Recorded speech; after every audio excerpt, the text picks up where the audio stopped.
All right, so you don't really have a warm-up today, but you do, I told you to remember the properties of exponents because we're doing rational exponents, correct? That relate to radicals.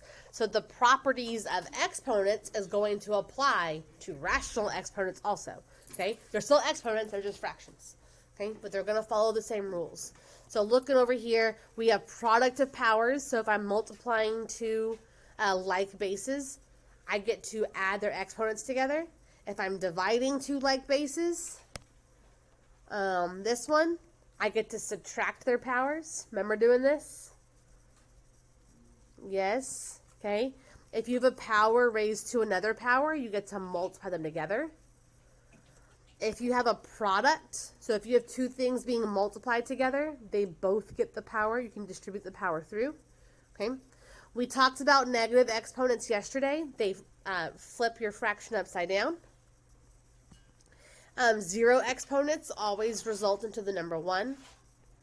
And then if we have a whole fraction raised to one exponent, I can apply that exponent to both pieces of my fraction. Okay, so power of a quotient and power of a product have that same distributive property through it. Okay, so that's going to apply with radicals and rational exponents today. So let's do a couple with rational exponents first.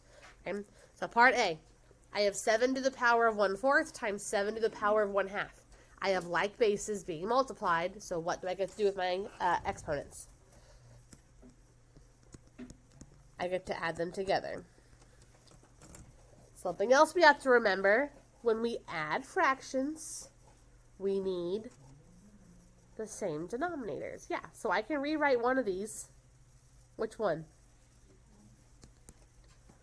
Instead of 1/2, we're going to say 2/4. Because now they both have a denominator of 4. Did I lose anybody there? I multiplied this piece by 2/2. And now I can add them, and we get 7 to the power of 3/4. Boop.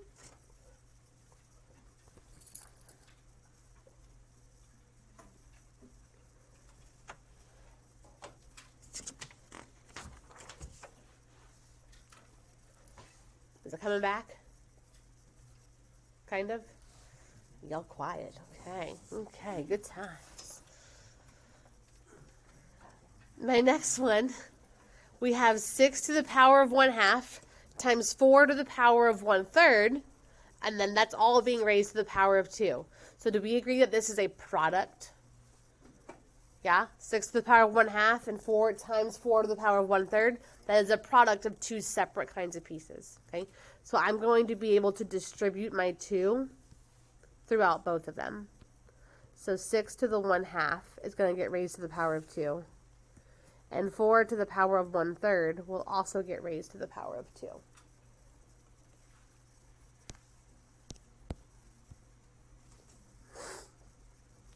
And now it's going to be changed, or now we're going to use, power to a power. I have exponents raised to exponents.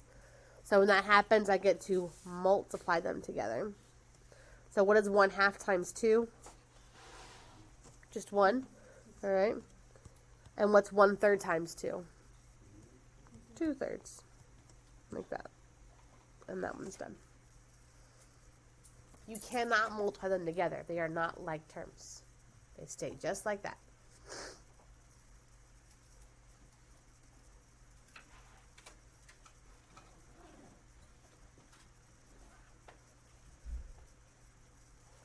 We good? Okay, I don't like this quiet. Stop it. Okay, my next one. We have 4 to the power of 5 times 3 to the power of 5, and all that is being raised to the power of -1/5. Okay, so lots of things happening here. I have a product again, but how is this product different from the last product? Yeah, but the product inside the parentheses. They both have the same exponent, right? They both have a power of 5. So this time I can put those together. I can put 4 and 3 together and say, oh, well, that's just 12 to the power of 5. Raised to the power of -1/5. Okay? So because they shared the same exponent, I was able to bring my bases together.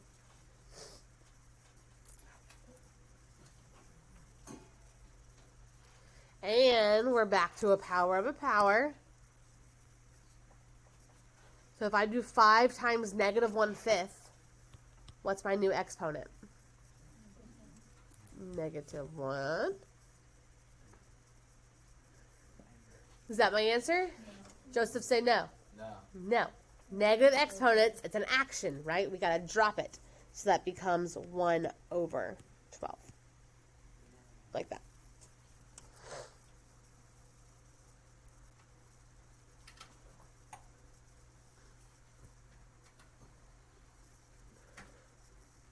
All right, now we're going to do some stuff with quotients. Part D, I have 2 like bases being divided. So that's going to be our quotient of powers, where I get to subtract my exponents from each other, okay? But I don't see 2 exponents, so how can I subtract them? I heard it. Someone whispered it. The top exponent is a 1, right? That's technically 5 to the power of 1 over 5 to the power of 1/3. So, when I subtract, what's happening? Calm down. When we subtract exponents, it's going to be 1 minus 1/3. It's always your numerator minus your denominator. Okay. Can I subtract that right now? No. I got to rewrite them to make the same denominator. So how am I going to rewrite the number 1? 3/3. Good. Minus 1/3. And now I can subtract, and we get 5 to the power of 2/3. Okay.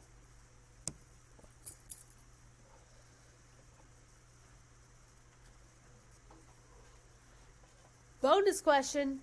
I didn't put this on there. I'm just randomly asking you. How could I convert that into radical form?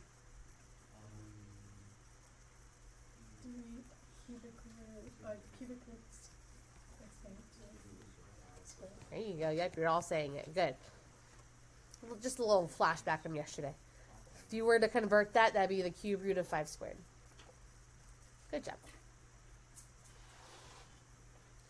All right, part E.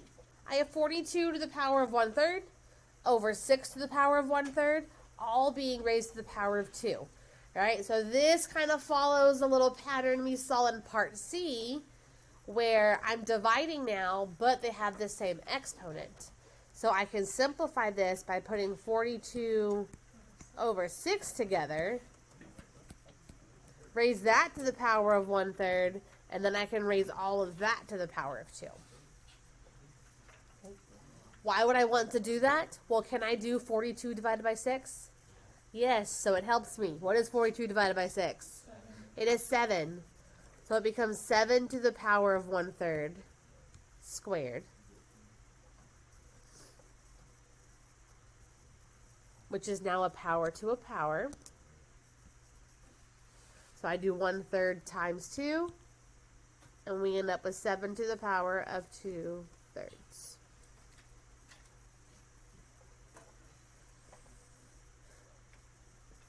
Okay, so good little review of law of exponents. How do we feel? Do we remember it? Okay. Okay. Are we starting to remember it, maybe? It's moving from the back of your brain to the front of the brain, slowly. Because now we're going to go to radicals. So do you have any questions at all about rational exponents and using properties?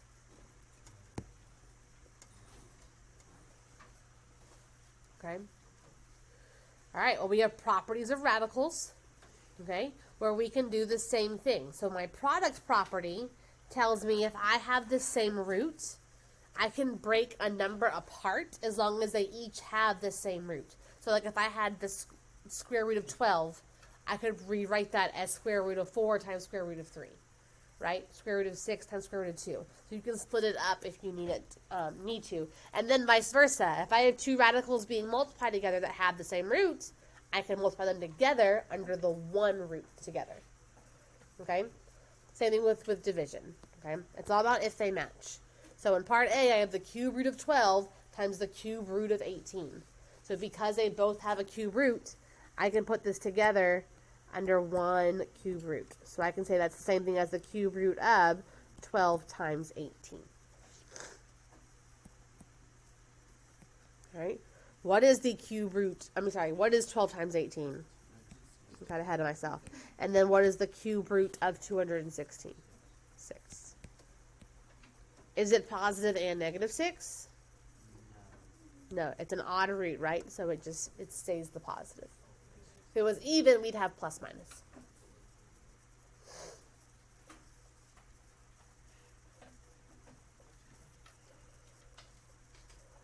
All right. Part B, 4th root of 80 over the 4th root of 5. They both have a 4th root, so I can put 80 over 5 over a 4th root together. What is 80 over 5? 16. Is there a 4th root of 16? What is it? And plus and minus 2. Good. Good.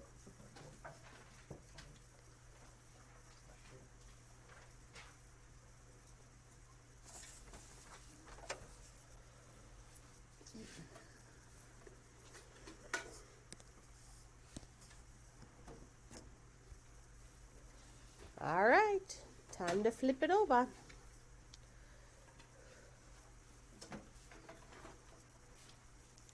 Still working with our radicals on the back. We're going to do simplifying and dividing with them. Okay. So an expression that involves a radical with an index of n, okay, it is going to be in its simplest form when the following 3 conditions are met. Okay. No radicand can have perfect nth powers as factors other than 1. So remember, like, if I had the square root of 12, we couldn't leave it that way because there was a 4 in there, right? There was a perfect square inside of 12. So if I have a cube root going on, I have to make sure there's no perfect cubes still there. If there are, then we're not done simplifying, okay? No radicands can contain fractions, so what's under my radical symbol cannot stay as a fraction. And no radicals can appear in the denominator of the fraction by itself, okay? So we're going to talk about those bottom 2. So to meet the last 2 conditions, we have to rationalize our denominator by multiplying the expression by an appropriate form of 1 that eliminates the radical from the denominator. Let me show you what that means. Okay. Part A is just simplifying. Okay. It is a cube root. So we need to see if there's a perfect cube that lives inside of 135. Okay. These might not come as easy to your brain if you don't remember them. Do we know what 2 cubed is? What? 8. Do you know what 3 cubed is? 27. 4 cubed? 5 cubed? 125. Ooh, there you go. Do you know 6 cubed? Do you know 7 cubed? There you go. Good. You usually don't go past that, but we might. Do you have 8 cubed? Yeah. What is it? Is it 512? Yeah, 512. Thank you. Okay, so these are perfect cubes that we're going to be looking for, okay? So if I have the cube root of 135, okay, if we're not quite sure which one to start with the one closest to it, okay? And then work down. So do 135 divided by 125, divided by 64, divided by 27, divided by 8. See which one works first.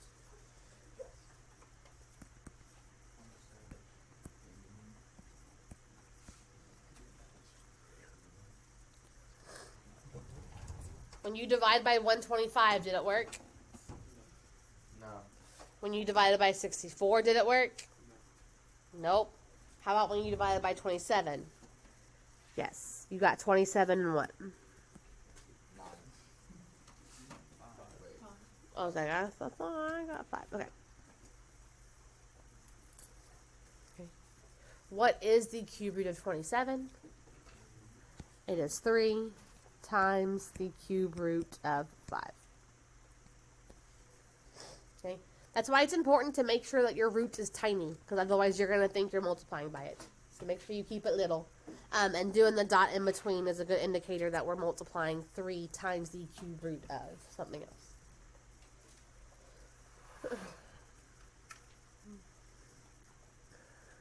All right.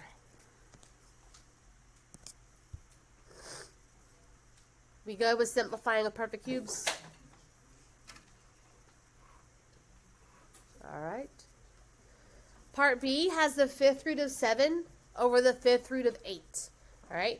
Earlier, we put, remember, like 42 and 6, I think, had the same exponents. We got to put it together. That was nice because 42 divided by 6 gave me 7. If I put this all under one root, is 7 divided by 8 going to help me? No, I can't simplify that. Okay, so I'm going to have a fraction and a radical, which it told me up above I can't have. If I leave it like this, I have a radical in my denominator, which I can't have. So we need to rationalize it. Okay, I need to get rid of the fifth root. Okay, what would be the inverse of the fifth root? A power of 5. So I need 5 of the same number for my radical to go away. Okay, there's 2 ways we can do it. I have 1 8. I could bring in 4 more 8s. That's a lot of numbers, though, right? Or, let's think about this. Can you break down the number 8? How? 2 times 4? Could you break it down even more than that? What can you break down 4 times 2 again? 2 times 2 times 2? Ooh, that's 3 of the same number. So do we agree that this is the same thing?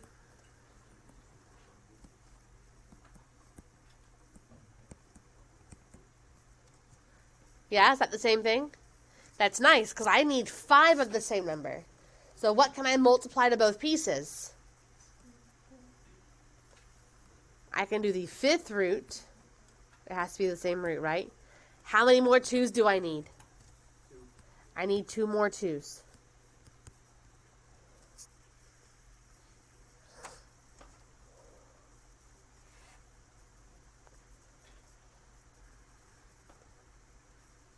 Okay. So they all have the same root. My numerator is 7 times 2 times 2. Our denominator is 5 times 2 5 times. That's a lot, but why do I like it? Yeah, it's going to equal 2. 7 times 4. I'm showing you a lot of steps. I'm showing you all the baby steps so you understand what's going on. Okay? I could rewrite this as 5 times 2 to the 5th, correct? Because you have 2 times itself 5 times. That's why we brought it in, because if I have the fifth root and a power of 5, that's what makes our radical go away. So our numerator is 28, the fifth root of 28, but my denominator is just going to be 2. Like that.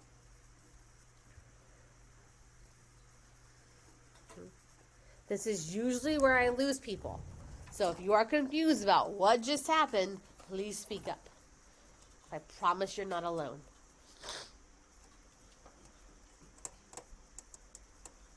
Yes. Okay, so I took the number 8 from the very beginning. Okay, I could have brought in the fifth root of 8 times 8 times 8 times 8, right, to have 5 total 8s. Okay, but I realized 8, I can break that number down. So 8 is 2 times itself 3 times. So if I need 5 of the same number, I already have 3 really with 8. I just need 2 more 2's.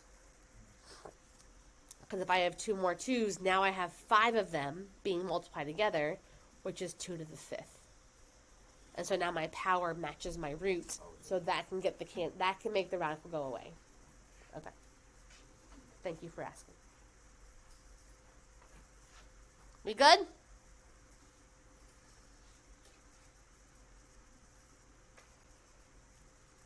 Okay.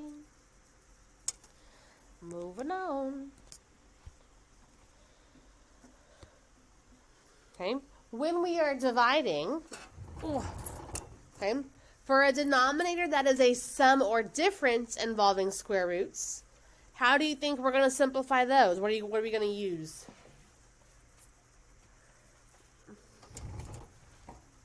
R to the C. We did it with complex numbers. Conjugate, yes. Okay, so we're going to multiply by the conjugate of our denominator. Okay. Why did we do this with complex numbers? Because it got rid of my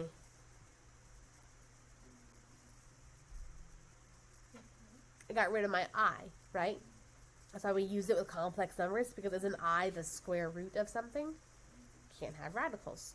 So when we multiply about both conjugates, what are we going to get rid of? The radical, yeah. So the point of these is to get rid of our radical. There was a fun trick that we learned that you liked very much. You remember we got to square both pieces and subtract them? You can still do it. We can still do a squared. I don't know why my pen is being weird. A squared minus b squared. That was a theorem. That was a conjugate theorem. So we can still use it. These are still conjugates. Okay? So we can still use that shortcut to help us simplify our denominators. Okay, ready to use it? Yeah, you are. Let's do it. All right. Part A. We have 1 divided by 5 plus the square root of 3. So what conjugate do we need to bring in?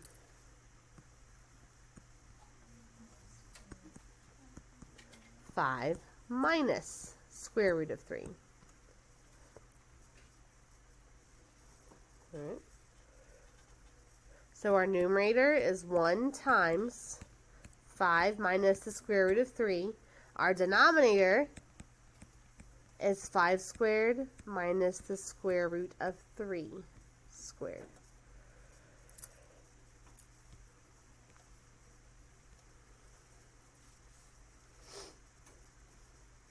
When you distribute through the top, this one's nice because it's just a 1. So we have 5 minus square root of 3. My denominator, though, it's now 25 minus 3. Because we squared a square root, right? So we get 5 minus the square root of 3 divided by 22. And that's our simplified. Okay. I don't have a fraction inside of my radical. And I don't have a radical in my denominator. So we're good to go. Yes, sir. All right.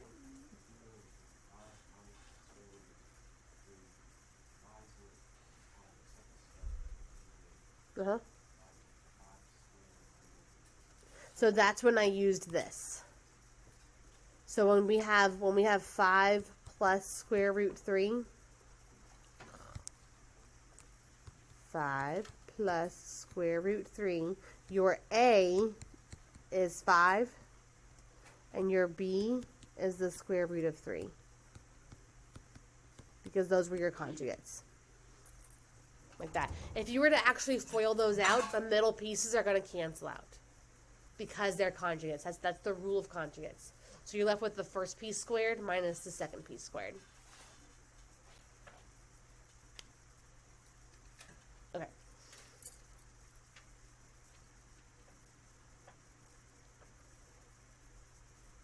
Alright, let's do one more. Alright, we have 3 over 6 minus the square root of 2. So what conjugate are we going to bring in?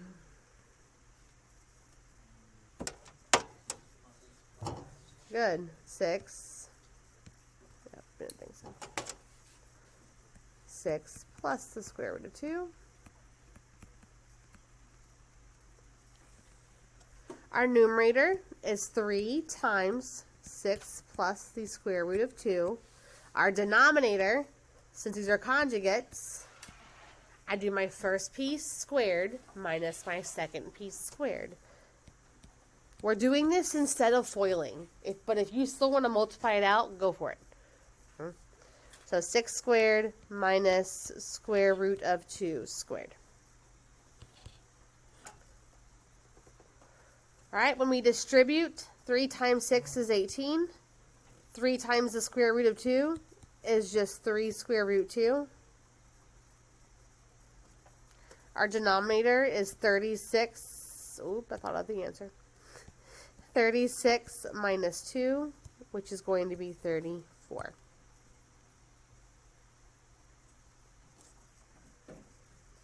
Six squared is 36. The square root of 2 squared is just 2. Because you did the inverses. Yes, sir. So, can you simplify that down a lot? So you can't because of the 3 that's in front of the radical. Yeah, if that 3 was like a 4 or a 2, then yeah, you could have done more. Good question. Y'all know what he's referring to? This guy right here. If that was an even number, then you could have simplified the 18, the 34, and whatever that was. But because it's not, you can't do any more simplifying.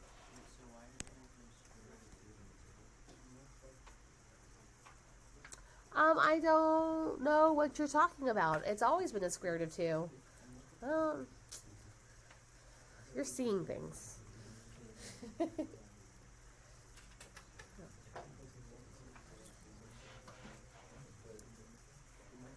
We okay? Yes? Well, actually talking now a little bit.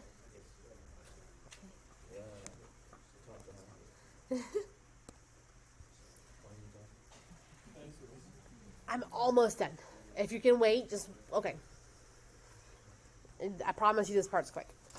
Okay, so when it comes to simplifying variable expressions, okay, so we've been using actual numbers this whole time, so like we know what the number is. If we use variables, we don't know what the number is, right? It could be a positive, it could be a negative, or it could be 0. We don't know what it's going to be, okay?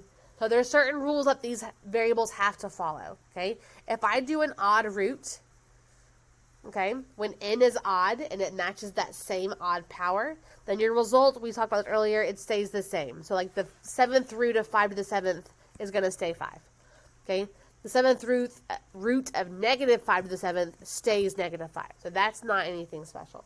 Okay, but when it's even, we have to specify something with my variables. It has to be the absolute value of that piece. Okay, I cannot take this piece out and it turn into a negative number by itself. Okay, so if I have the an even n root raised to the same even n power, our result has to be the positive of that value. Okay, because remember, you can't even root a number and get a negative out of it, right? It doesn't work that way. It's always going to be a positive out of it. Okay. Okay. This is not needed when all variables are assumed to be positive. So sometimes you'll see that in your directions and you don't have to worry about this. But sometimes they're sneaky and they don't tell you that. So you can't assume anything about the variables. Okay? They could be any number. So part A, is that an even root or an odd root? It's an odd root, so we're not going to have an issue here. We can just simplify it the way that I see it. Okay? We have the cube root of 64. Which we've done that already. What is the cube root of 64? It's just 4. What we have not done is the cube root of a variable. Okay. So we can use yesterday's stuff to help me with what we're about to do. Okay. The cube root of y to the 6th, that doesn't look like I can do anything to it. Unless you rewrite it as a rational exponent, I can rewrite it as y to the power of 6 over 3, right? Which I can now simplify to be 4y squared. So you can just divide the variables exponent by I rewrote it as a rational exponent. I did the rewriting yesterday, the power over the root. So I rewrote it. I didn't change it, I just rewrote the form of that piece. Because then I was able to simplify. I'm like, oh, hey, 6 over 3, I can do that. That's just squared. All right, part B. It has an even exponent, right? Yes, Miss Douglas? Right, Joseph? Yes, ma'am. All right. So this is when it matters. So my variable, it needs to be an absolute value if the root and the power match. So the whole thing is under the power root of 4. So I'm going to split this up. I'm going to do the 4th root of x to the power of 4. over the fourth root of y to the power of 8.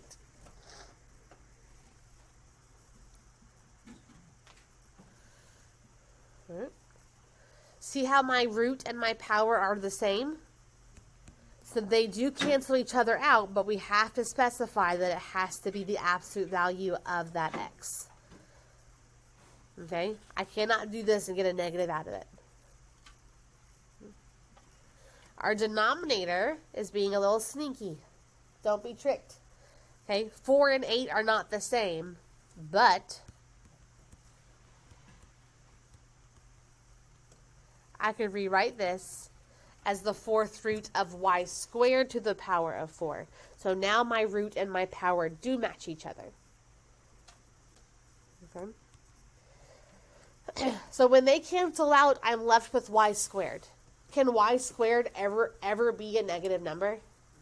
No. So I don't have to specify or use absolute value because that's not in question. Y squared will always be positive. And so that's our final right here. Okay. So here, y squared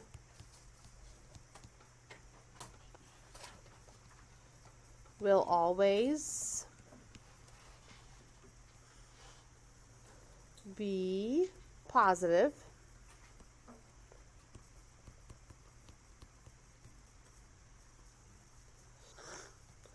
So we don't need the absolute value.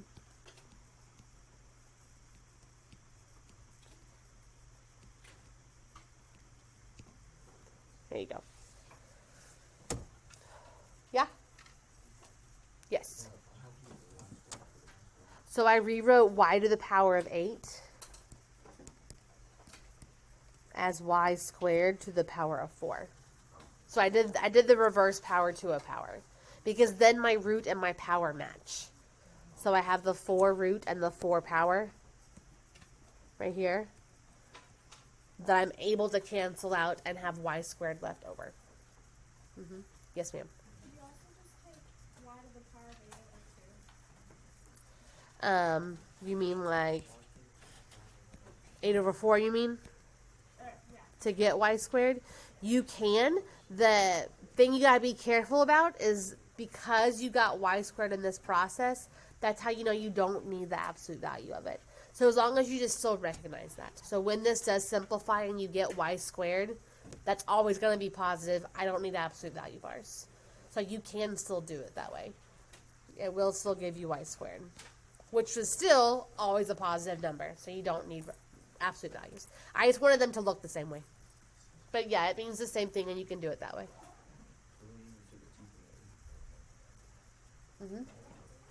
Yep. All right. The end.